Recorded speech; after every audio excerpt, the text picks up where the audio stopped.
Assalamualaikum guys. Hari ini saya di persawahan dan tepatnya di Desa Karangjaya.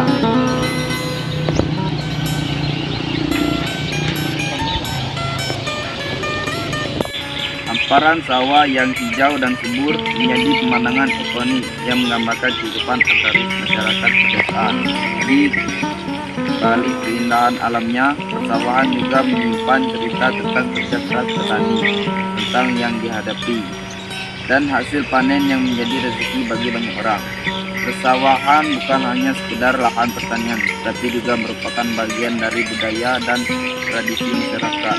Proses penanaman, perawatan, hingga panen menjadi ritual tahunan yang penuh makna. Di tengah tantangan perubahan iklim dan dinamika pasar, kami terus beradaptasi dan berinovasi untuk meningkatkan produktivitas dan kualitas hasil panen. Jangan di-skip video ini agar tidak ketinggalan video selanjutnya.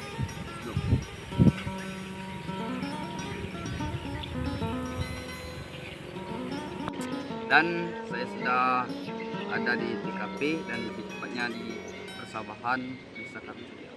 Dan lihatlah suasana persawahan di Desa Karangjaya.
Persawahan adalah lahan pertanian yang digunakan untuk menanam padi atau tanaman lainnya yang memerlukan genangan air, seperti sawah irigasi atau sawah tada hujan.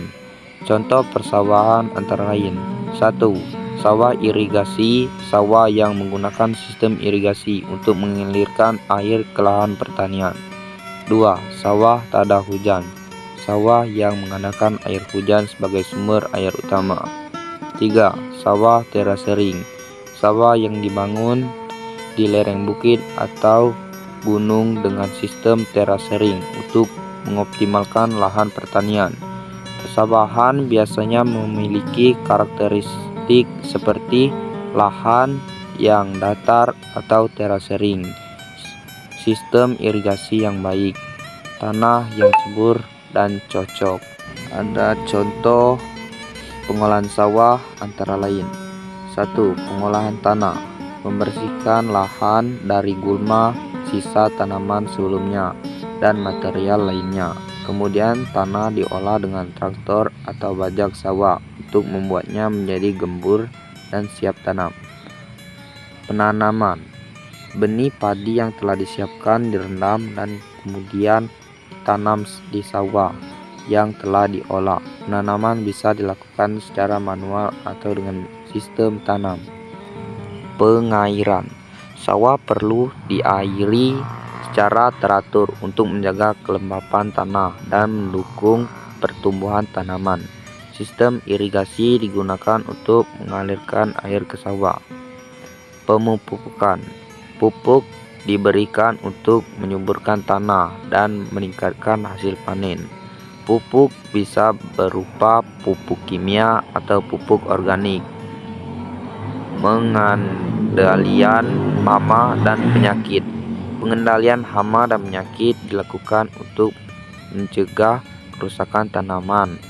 Ini bisa dilakukan dengan menggunakan pestisida, fungisida, atau metode pengendalian hama terpadu.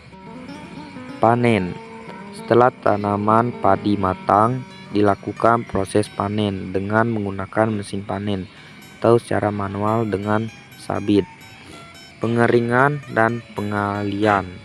Setelah panen, gabah perlu dikeringkan untuk mengurangi kadar air.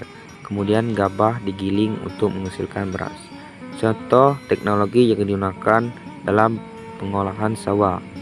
1. Traktor untuk mengolah tanah. 2. Mesin tanam untuk menanam benih. 3. Sistem irigasi otomatis untuk pengairan. 3. Drone untuk pemantauan tanaman. 5. Mesin panen untuk mempermudah proses panen. Dengan teknologi dan metode yang tepat, pengolahan sawah dapat menjadi lebih efisien dan produktif. Dan di sini saya akan mewawancarai anak dari petani sawah. Siapa yang biasanya membantu Adam dalam proses penanaman padi? Ini biasanya dibantu oleh keluarga, kerabat dekat, dan tetangga yang bertani juga. Apa yang paling penting dalam proses penanaman padi? Yang paling penting untuk menanam padi adalah memilih benih yang berkualitas dan perawatan tepat. Kapan biasanya Anda mulai proses penanaman padi? Ini biasanya menanam padi di awal musim hujan, sekitar bulan Oktober atau November. Mengapa Anda memilih untuk menjadi petani sawah? Karena warisan dari keluarga. Bagaimana cara Anda mengatasi hama penyakit pada tanaman padi? Ini mengatasi hama keong dengan cara membeli racun keong. Dan itu saja wawancara dari saya. Assalamualaikum warahmatullahi wabarakatuh.